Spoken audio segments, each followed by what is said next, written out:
Yes. तो बेटा कल हमने पढ़ा था अनोखी सूझ, है ना। अनोखी सूझ का यस मतलब मैम। अपनी बुद्धि का जो है प्रयोग करना। ये हमारा पार्ट 5 अनोखी था सूझ। जिसमें हमने पढ़ा था कि देवता और दानव, देवता और दानव जो थे वो आपस में क्या करते हैं, आपस में युद्ध लड़ाई करते हैं कि मैं बुद्धि, मेरी जो बुद्धि है वो श्रेष्ठ है, मेरी बुद्धि श्रेष्ठ है। सब अपने आप को क्या मानते हैं कि मैं ज्यादा श्रेष्ठ हूँ। और वो ब्रह्मा जी के पास जाते हैं। जब ब्रह्मा जी के पास हो जाते हैं तो ब्रह्मा जी चिंतित हो जाते हैं कि किसको श्रेष्ठ बताया जाए। देवता को बताएंगे तो दानव नाराज हो जाएंगे, और दानव को बताएंगे तो देवता नाराज हो जाएंगे। तो ब्रह्मा जी तो दोनों को ही खुश रखना चाहते थे, किसी को नाराज नहीं करना चाहते थे, है ना। तो ब्रह्मा जी ने क्या उपाय निकाला, जैसे आप सबको ही पता है कि ब्रह्मा जी ने क्या उपाय निकाला। उन्होंने उनके लिए क्या मंगवाई, मिठाई मंगवाई। और मिठाई में क्या मंगवाया, लड्डू मंगवाए। और लड्डू के बड़े बड़े थाल, थाल मतलब बहुत बड़ा, जिसमें बहुत जने लोग जो है वो एक साथ बैठ करके खा सकते हैं। और उन्होंने एक शर्त रखी, आपको पता है ना उन्होंने क्या शर्त रखी। उन्होंने कहा कि बिना कौने के मुड़े जो है आपको ये मिठाई खानी है, और कोई शोर शराबा नहीं करना है ना, कोई लड़ाई की आवाज नहीं आनी है, और किसी की आपस में आवाज नहीं आनी चाहिए। तो फिर उन्होंने क्या किया, देवता और दानव ने, देवता ने क्या किया, अपने कमरे में बैठे और अपने कमरे को बंद किया, है ना, किवाड़ को जो है बंद कर दिया। और एक दूसरे के सामने बैठकर थाल रख करके एक दूसरे को लड्डू जो है प्रेम से खिलाने लगे। तो ना तो शोर हुआ, और आराम से मिठाई भी जो है वो खाई गई। हाँ, और कौनी भी नहीं मोड़ी। मतलब ब्रह्मा जी ने जितनी भी 3 शर्तें रखी थी उन तीनों शर्तों को उन्होंने माना। फिर क्या हुआ, उसके बाद में क्या हुआ कि जब दानव आए तो दानव ने क्या किया, दानव ने भी देवता को देख करके किवाड़ को बंद कर लिया। अब जब किवाड़ बंद किया तो दानव में इतनी बुद्धि थी नहीं कि वो लोग देवताओं की तरह जो है व्यवहार करें। तो उन्होंने क्या किया, थाली को तो रख लिया उन्होंने, पर लड्डू को जो है फेंक फेंक कर खा रहे थे। अब जब फेंक कर खाएंगे तो लड्डू की जो चूरे हैं वो नीचे आ जाएंगे, है ना। तो वो क्या हुआ, वो नुकसान हुआ, और वो खा भी नहीं पाए। मतलब ब्रह्मा जी की उन्होंने बात भी नहीं मानी और शोर भी करने लगे। तो हमने जब ये पूरा पाठ पढ़ा तो इस पाठ से हमें क्या शिक्षा मिली थी, इस पाठ से हमें यही शिक्षा मिली थी कि हमेशा बुद्धि का उपयोग करना चाहिए। क्योंकि बुद्धि जो होती है उसमें ताकत होती है। अगर व्यक्ति दिखने में ताकतवर है और उसमें बुद्धि नहीं है तो उसमें ताकत नहीं मानी जाएगी। तो बुद्धि बलश है, हमने एक हमारी पुस्तक में जो है एक संस्कृत में भी दिया हुआ था कि बुद्धि बलश है, अर्थात बुद्धि में क्या होती है, बल होता है, ताकत होती है। तो चलिए ऐसे करके हमने पूरा पाठ पढ़ा, एक कहानी के रूप में हमने इस पाठ को जो है पढ़ा। और हमें, आप लोगों को क्या करना है, जब भी आपके स्कूल में कोई प्रोग्राम होता है, जैसे 15 अगस्त हुआ या टीचर्स डे, चिल्ड्रंस डे, कुछ भी प्रोग्राम्स होते हैं, तो आपको एक नाटक की तरह कुछ बच्चों को देवता, कुछ बच्चों को दानव, और एक अच्छा जो सबसे बलशाली बच्चा है क्लास में उसको ब्रह्मा जी बनना है। तो इस प्रकार से आप क्लास के अंदर भी एक इसको नाटक के रूप में कर सकते हो। तो चलिए आपको पाठ अच्छे से समझ में आ गया। अब हम पाठ 5 अनोखी सूझ के कठिन शब्द करेंगे। देखो, कठिन शब्द किस लिए होते हैं, कठिन शब्द का मतलब जो हमें सरलता से शब्दार्थ आते हैं वो तो हम आसानी से समझ ही सकते हैं कि हमें किसी को समझाने की या उसको लिख करके लिखने की जरूरत नहीं होती। परंतु जब कठिन शब्द होते हैं तो उनको अगर हम लिख करके याद करेंगे, आप लोग हमेशा जब भी पढ़ते हैं तो पहले लिखा करिए ताकि लिख करके अच्छे से याद होता है। वहां पर बुद्धि 2 बार उपयोग हो रही है, एक बार तो हम लिख रहे हैं तो हमारी बुद्धि का उपयोग हो रहा है, दूसरा हम जब लिखने की शैली करेंगे तो हमें याद भी होगा। ठीक है, तो अब हम इसके कठिन शब्द करते हैं। आपका पहला प्रश्न क्या बनता है, कठिन शब्द। तो सबसे पहले देखिए मान्यवर। मान्यवर, आपने देखा है मान्यवर, जब आप प्रार्थना पत्र लिखते हो हिंदी में या किसी को रिस्पेक्ट देने के लिए जब आप कोई शब्द लिखते हो तो आप मान्यवर, महोदय, महोदया, इंग्लिश में आप रिस्पेक्टेड, ऐसे सब लिखते हैं ना हम लोग। तो मान्यवर, और मान्यवर का अर्थ क्या होता है, किसी को सम्मान देना, सूचक शब्द है ये। मतलब किसी को हम जो है रिस्पेक्ट दे रहे हैं और किसी को हम संबोधन कर रहे हैं सम्मानता से, मतलब उसकी जो है रिस्पेक्ट या आदर करके जो हम संबोधन कर रहे हैं। संबोधन क्या होता है, हम जब किसी दूसरे को उसका नाम नहीं जानते या नाम भी जानते तो किसी दूसरे को बुलाना, जैसे क्लास में टीचर किसी बच्चे को खड़ा करती है तो क्या कहती है, चलिए आप पीछे वाली बेंच से आप खड़े हो जाइए, हाँ बीच वाली बेंच से आप खड़े हो जाइए। तो ये जो आप है ये संबोधन है। तो संबोधन मतलब हम किसी को बुला रहे हैं, कह रहे हैं, वो संबोधन होता है। तो मान्यवर का अर्थ क्या हुआ, सम्मान सूचक संबोधन, किसी को रिस्पेक्ट करना, सम्मान मान देना, उसकी सूचना देना जो है वो मान्यवर होता है। अब हमारा दूसरा देखिए ब्रह्मा। ब्रह्मा कौन है, हम सब ब्रह्मा को जानते हैं कि ब्रह्मा ने इस सृष्टि की रचना की है। सब कहते हैं ना कि हम किसकी संतान है, तो हम ब्रह्मा की संतान है। मतलब इस सृष्टि की रचना करने वाले कौन है, ब्रह्मा भगवान है ना, जिनका पुष्कर के अंदर जो है मंदिर भी है। तो ब्रह्मा का अर्थ क्या होता है, प्रजापति। प्रजापति का अर्थ क्या होता है, जो प्रजा का पति है, अर्थात जो प्रजा में सबसे बड़ा है, और वो कौन है, ब्रह्मा है। सृष्टि रचने वाला, सृष्टि की रचना, इस संसार की, इस लोक की जो रचना करने वाले हैं वो ब्रह्मा है। तो सृष्टि रचने वाले और प्रजापति, इनके दो अर्थ बनते हैं। अगर आपको एक याद रहता है तो आप एक याद कीजिए, ठीक है। तीसरा हमारा आता है शांति पूर्वक। शांति पूर्वक, पूर्वक मतलब किसी भी कार्य को अच्छे से कर लेना, शांत साथ में कर लेना। जैसे करते कहते हैं ना धैर्य पूर्वक, अर्थात धीरज के साथ में, धैर्य के साथ में। तो वैसे ही शांति पूर्वक, क्लास में कई बार टीचर बच्चे शोर कर रहे होते हैं तो टीचर क्या कहते हैं कि सब शांति पूर्वक अपने स्थान पर बैठे रहेंगे। कोई हमारा जैसे हॉल में कोई प्रोग्राम हो रहा है तो हम कहते हैं ना कि सब बच्चे शांति पूर्वक रहेंगे। तो शांति पूर्वक मतलब शांति के साथ में, ठीक है। तो शांति के साथ। अब 4 नंबर देखिए मिष्ठान। मिष्ठान कल हमने पढ़ा मीठा प्लस अन्न, है ना। तो मीठा अन्न, मीठा अन्न क्या है, मिठाई। मीठा अन्न मतलब जो हम खाते हैं वो मिष्ठान है, तो मीठा अन्न हो गया। तो मिष्ठान का क्या हुआ, मिठाई या मीठा अन्न। अब 5 नंबर पे देखिए मुंह ताकना। मुंह ताकना मतलब किसी को, कोई हमें बहुत सुंदर लगता है तो हम क्या करते हैं, उसको ही देखते रहते हैं। तो सामने वाला कहता है ना क्या ताक रहे हो, तो मुंह ताकना मतलब किसी को देखते रहना। टूट पड़ना, अगला हमारा क्या है, टूट पड़ना। अब टूट पड़ना मतलब किसी चीज पर झपटना। अब घर में पिज्जा आ गया और 4 भाई बहन है तो वो क्या करेंगे, एक ही पिज्जा मंगाया है कि अभी बाहर का नहीं खाना है ना, तो क्या करना पड़ेगा, झपटेंगे ना उस पे। कोई भी चीज अच्छी लगती है तो उस पे, अगर घर में एक जन है तो वो तो अकेला खा सकता है, परंतु घर में 4 भाई बहन है तो वो तो एक ही चीज होगी, सबको अलग अलग मिलेगी तो झपटेंगे नहीं। परंतु एक चीज और वो भी बहुत अच्छी है खाने में, मतलब हमें लग रहा है कि हाँ अब तो मुंह में पानी आ गया, और जब मुंह में पानी आता है तो हम उस चीज के लिए टूट पड़ते हैं।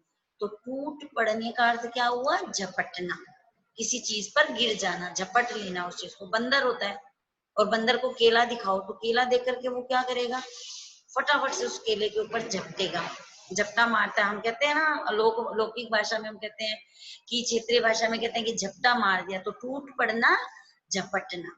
तो समझ में आ गया, मान्यवर, सम्मान सूचक संबोधन, ब्रह्मा सृष्टि की रचना करने वाले, और प्रजापति शांति पूर्वक, शांति के साथ, मिष्ठान मिठाई या मीठान, मुंह ताकना, देखते रहना, टूट पड़ना, झपटना। समझ याद हो गए सबको, मेरे ख्याल से ये याद ही हो गए होंगे, है ना। तो चलिए अब हम करेंगे कठिन शब्द। हमने पहले भी कठिन शब्द किए और अभी भी हम कठिन शब्द कर रहे हैं।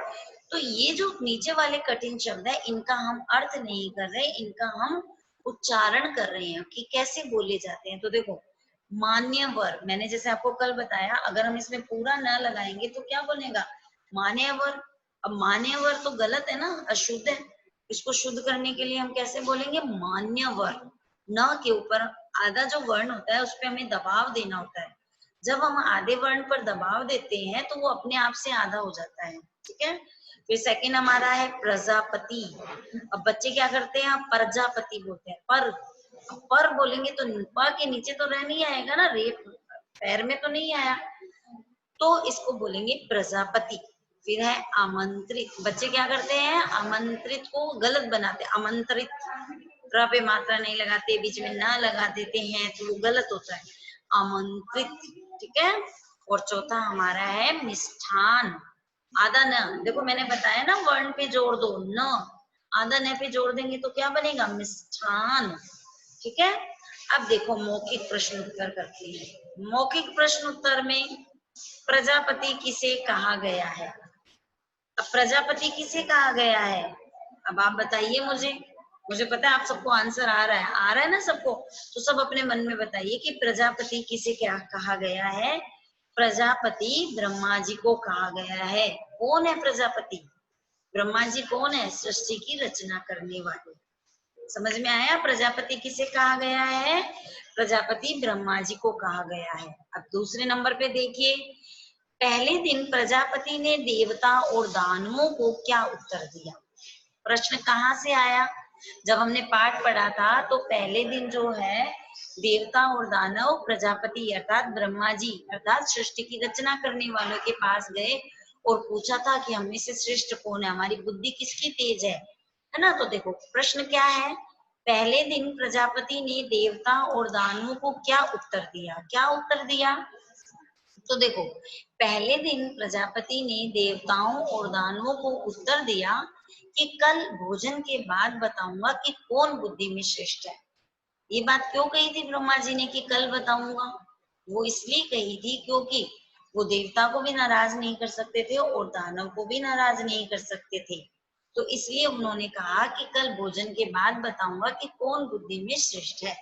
समझ में आ गया सेकंड प्रश्न का उत्तर। अब देखिए तीसरे नंबर का प्रश्न, देवताओं और दानवों ने प्रजापति से क्या प्रश्न किया। क्या प्रश्न किया था, जब देवता और दानव उनके पास गए थे तो उन्होंने क्या प्रश्न किया। तो देवताओं और दानवों ने प्रजापति से पूछा कि हम दोनों में बुद्धि में कौन बड़ा है। हमने पाठ पढ़ा ना, हमें पता है कि देवता भी पूछते हैं कि बुद्धि में हमसे बड़ा कौन है, भाई हम बड़े हैं, और दानव भी यही बात पूछते हैं। तो देवताओं और दानवों ने प्रजापति से क्या प्रश्न किया। तो देखो पहले प्रश्न में से लेंगे, देवताओं और दानवों ने प्रजापति से पूछा कि हम दोनों में बुद्धि में कौन बड़ा है। उत्तर याद हो गया आप लोगों को। अब देखिए प्रश्न नंबर 4, दिए गए शब्दों में किस रिक्त स्थानों की पूर्ति करें। दिए गए शब्दों में से रिक्त स्थानों की पूर्ति करें। अब हमने पूरा पाठ पढ़ा है, अगर आपको ये जो हेल्पिंग बॉक्स है सहायक जो मिली है आपको, अगर ये नहीं भी मिलता तो भी आप लोग कर सकते हैं क्योंकि चैप्टर को हमने अच्छे से लर्न कर लिया है, पढ़ लिया है ना। अगर ये नहीं भी मिलते तो भी दिक्कत नहीं है, और हेल्प बॉक्स मिल गया तो हम इजी वे में उस चीज को कर सकते हैं ना। तो देखो एक ढूंढना है और उसमें फर्स्ट सेकंड जो क ख ग घ 4 दिए हैं इनको हमें फिल करना है। तो पहले देखिए, भोजन के बाद बताऊंगा कि कौन बुद्धि में डैश है। अब क्या आएगा इसमें, पहली बात तो ये कि आपको पता लग गया कि ये ब्रह्मा जी ने कहा कि मैं बताऊंगा, तो क्या बताऊंगा, तो इसमें आंसर क्या हो जाएगा, श्रेष्ठ। भोजन के बाद बताऊंगा कि कौन बुद्धि में श्रेष्ठ है। समझ में आया। अब ख देखिए, आ ही गए हो तो देनी ही पड़ेगी। अब कौन बोला ये बात, परीक्षा। आ ही गए हैं तो देनी पड़ेगी, क्या देनी पड़ेगी, परीक्षा देनी पड़ेगी। ये कहाँ पर हुआ था, जब दानव जो है लड्डू मिठाई जो लड्डू थे उनको थाल से ले रहे थे और उन्हें वो जो काम ब्रह्मा जी ने दिया वो कठिन लग रहा था, क्योंकि दानवों में बुद्धि तो इतनी थी नहीं, तो उन्हें वो काम कठिन लग रहा था। तो अब वो पछता रहे थे कि हम आए क्यों, और अब आ ही गए हैं तो परीक्षा देनी ही पड़ेगी। तो इसमें सेकंड में आपके ख में क्या आया, परीक्षा। अब आगे देखिए ग, वे उन्हें पाने के लिए रहे। किन्हें पाने के लिए, अब देखो यहाँ पे उन्हें सर्वनाम आ रहा है, तो किन्हें पाने के लिए करते रहे वो। तो इसमें जो हमारा उत्तर है वो क्या आएगा, देखो अब सहायतार्थ में जो हेल्प बॉक्स दिया हुआ है उसमें देखो कहाँ है, तो लपकते। उत्तर क्या हुआ इसका, लपकते। तो वे उन्हें पाने के लिए लपकते रहे। कौन थे, उन्हें किसके लिए आया यहाँ पे, दानव के लिए। अब आगे देखो, डैश भी खाओ और डैश को भी खाने दो। अब इसके साथ में एक चीज और आई थी, क्या आया था, जियो और जीने दो। बताया था ना कि जियो और जीने दो, तो क्या आया, खुद भी खाओ और दूसरों को भी खाने दो। समझ में आ गया प्रश्न नंबर 4। हमेशा आपको हेल्प बॉक्स में से आप हमेशा क्या करोगे, कि जैसे अभी आपका पेन यूज करना है, आपको पेन से काम करना है, और अभी आप 4th क्लास तक पेंसिल यूज करते थे, तो आप लोग क्या करोगे, पहले इसको एक नंबर मतलब पहला पढ़ोगे आप, और पहले का आंसर जो उत्तर है वो कौन सा उत्तर है, आप एक बार अपने अंदाज से, आपने चैप्टर पढ़ा है ना, तो आपको क्या करना है, आपका इसी प्रश्न में मूल्यांकन करना है। तो आप क्या करोगे, जैसे पहला है तो आप पेंसिल से क्या करोगे, पहला एक नंबर लगा के उसको सर्किल कर लोगे। फिर आप सेकंड पढ़ोगे, सेकंड का आप पूरे में से 5 हेल्प के लिए दिए हुए आप 5 एक ढूंढोगे, फिर उसको सेकंड को जो है सर्किल करोगे। तो ऐसे करके आप सारे प्रश्न के जो है उत्तर ऊपर सर्किल लगाओ, और फिर इन प्रश्नों को पढ़ो और एक एक उत्तर आप लगाते रहो, तो आपको आप खुद ही अपना मूल्यांकन कर लोगे। ठीक है। अब देखो प्रश्न नंबर 5, नीचे दिए गए वाक्य सही होने पर सही व गलत होने पर गलत का निशान लगाए। तो पहला जो हमारा है क, वो क्या बन रहा है, देवताओं और दानवों में युद्ध होता रहता था।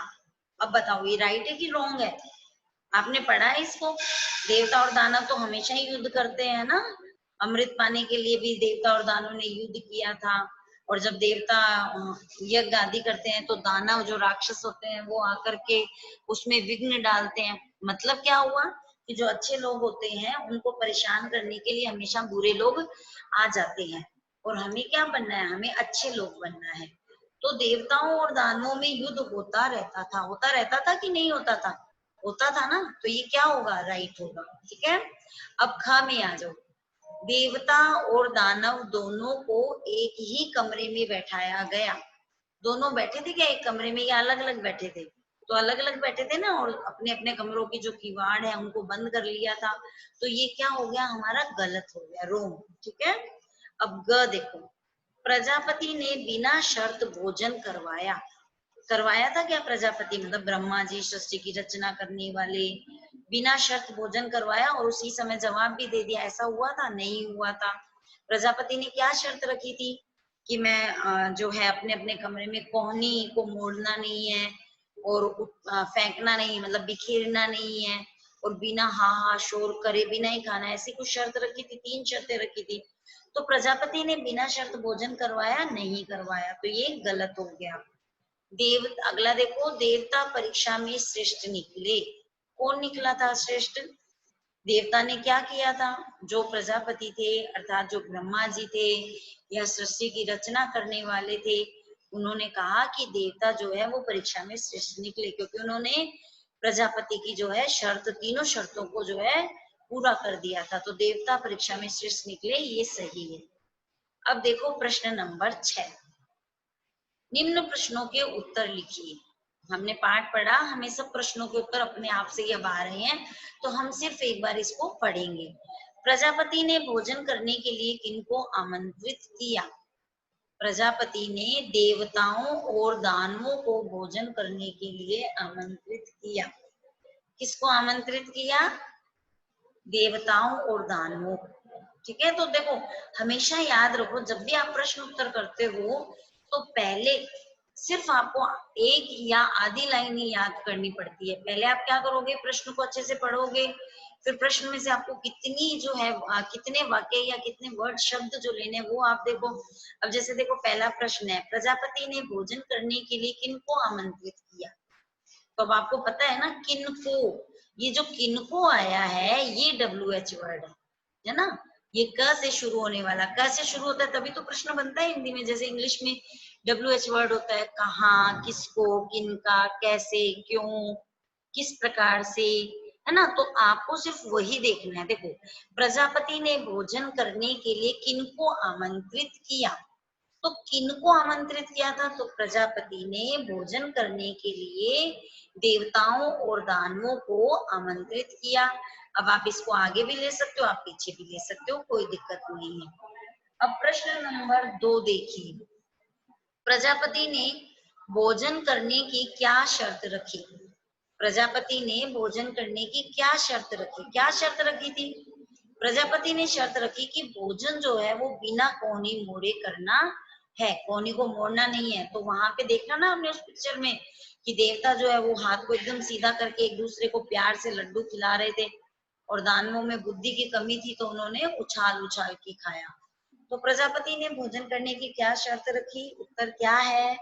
प्रजापति ने शर्त रखी कि भोजन बिना कौनी मोड़े करना नहीं है। तीसरा प्रश्न देखो, देवताओं ने अपनी सूझबूझ कैसे दिखाई? कैसे दिखाई देवताओं ने? देवताओं ने एक दूसरे के मुंह में लड्डू देकर भोजन किया। आमने सामने बैठ गए थे और देवताओं ने एक दूसरे के मुंह में लड्डू देकर भोजन किया। इस तरह उन्होंने अपनी सूझबूझ दिखाई। ठीक है। अब प्रश्न नंबर 4, शोरगुल कौन कर रहे थे और क्यों? शोरगुल मतलब हल्ला, हा हा की आवाजें आ रही थी, तो कौन कर रहे थे शोरगुल? तो हमें पता है कि शोरगुल जो है वो दानव कर रहे थे। तो इस प्रश्न का उत्तर क्या बना? शोरगुल दानव कर रहे थे। और क्यों कर रहे थे? देखो, तो एक ही प्रश्न में दो प्रश्न बने हैं। पहला प्रश्न तो क्या बना? शोरगुल कौन कर रहे थे, तो आपने एक उत्तर दिया। देखो, परीक्षा में भी क्या होता है, इस प्रकार का जब प्रश्न होता है तो वो एक, अगर 1 नंबर का होता है तो मतलब आधे वाला आधा नंबर का और पीछे वाला आधा नंबर का, तो आपको दोनों प्रश्नों के उत्तर आने चाहिए। ठीक है। तो देखो, पहला क्या है, शोरगुल कौन कर रहे थे, तो इसका उत्तर क्या बना? शोरगुल दानव कर रहे थे। ठीक है। फिर उसके बाद में क्यों कर रहे थे? क्योंकि वे लड्डुओं को उछाल कर खा रहे थे। उन्होंने बुद्धि का तो उपयोग किया ही नहीं था, तो वे लड्डुओं को उछाल कर खा रहे थे। लड्डुओं को लपकने के लिए वे शोरगुल कर रहे थे। तो प्रश्न का उत्तर कैसे बना? शोरगुल दानव कर रहे थे क्योंकि वे लड्डुओं को उछाल कर खा रहे थे। लड्डुओं को लपकने के लिए वे शोरगुल कर रहे थे। ठीक है। अब प्रश्न नंबर 5 देखो, प्रजापति ने किसको श्रेष्ठ बताया और क्यों बताया? तो किसको श्रेष्ठ बताया था? आप सबको पता है कि प्रजापति ने देवताओं को श्रेष्ठ बताया, क्योंकि उन्होंने सहयोग की भावना से काम किया। उन्होंने खुद भी खाना खाया और दूसरों को भी खिलाया। तो समझ में आ गई बात? प्रजापति ने किसको श्रेष्ठ बताया और क्यों बताया? तो पहला प्रश्न क्या बना, किस श्रेष्ठ किसको बताया, और सेकंड क्वेश्चन क्या बना, क्यों? तो पहले का उत्तर क्या हुआ? प्रजापति ने देवताओं को श्रेष्ठ बताया क्योंकि उन्होंने सहयोग की भावना से काम किया। उन्होंने खुद भी खाना खाया, लड्डू खाए और दूसरों को भी खिलाया। तो ये हमारे हो गए प्रश्न उत्तर। अब हम आएंगे भाषा की बात। भाषा की बात का मतलब क्या होता है? व्याकरण, ग्रामर। ठीक है, ग्रामर करना जरूरी होता है। तो देखो, टूट पड़ना मुहावरा आया था, झपटना ये भी मुहावरा आया था। तो हमें ऐसे ही मुहावरे जो है पाठ में से देखने हैं। चूर चूर होना अर्थात बिखर जाना, लड्डू चूर चूर हो गए थे। सूझबूझ दिखाना, समझ में, समझ से काम लेना। तो यहाँ पर आप अगर वाक्य प्रयोग आते हैं तो आप बना सकते हो। ठीक है। अब सेकंड क्वेश्चन, प्रजापति दानवों के कमरे में गए। इस वाक्य में के, दानवों और कमरे का संबंध है। का, के, की, ये तीनों संबंध बताने के काम आते हैं। हम कारक जब पढ़ेंगे तो यह बात हमें अच्छे से समझ में आ जाएगी। अब आप लोगों को भी क्या करना है, पाठ में से 5 वाक्य छांटने हैं जिसमें का, के, की का प्रयोग हुआ है। तो ये आपका होमवर्क है। जब हम अगली क्लास करेंगे तो आप मुझे बताओगे और अपनी कॉपी में मुझे लिख करके दिखाओगे कि मैम ये हमने किए हैं। तो ये आपका होमवर्क होगा। जब हम कारक करेंगे तो उसको और अच्छे से समझेंगे। ठीक है। तो आप मुझे जब भी अगली क्लास होगी हमारी, तो आप लोग अपनी फेयर कॉपी में मुझे ये प्रश्न अपने पाठ में से 5 वाक्य ढूंढोगे और मुझे करके बताओगे। तो ये आपका आज का हिंदी का जो है वो गृह कार्य हो गया है। समझ में आया? तो अब हम लोग जैसे देखो, अच्छा, अब किसी को कुछ पूछना है या कुछ समझ में नहीं आया, प्रश्न उत्तर में सब समझ में आ गया तो बताओ। चलो, सबसे पहले तो सबको प्रश्न उत्तर समझ में आ गए कि आपने हैंड रेज कीजिए। यस, सबको समझ में आ गए हैं, वेरी गुड। और अब वो बच्चे हैंड रेज कीजिए जिसको मैंने गृह कार्य दिया और वो मुझे करके दिखाएंगे। चलिए जल्दी से अपने हैंड रेज कीजिए कि मुझे अगले जब हम मिलेंगे पढ़ेंगे तो कौन कौन बच्चे हैं जो गृह कार्य करेंगे, होमवर्क करके दिखाएंगे। यस, हैंड रेज कीजिए।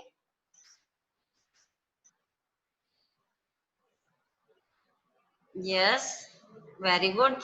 अभी तो थोड़े बच्चों के ही आए हैं, बाकी बच्चे। यस,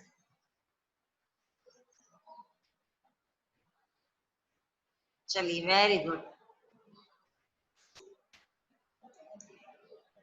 तो आप लोग भी अब अच्छे से पाठ को अपनी कॉपी में करके और मैडम को सेंड कीजिए, ठीक है, और अपना ध्यान रखिए।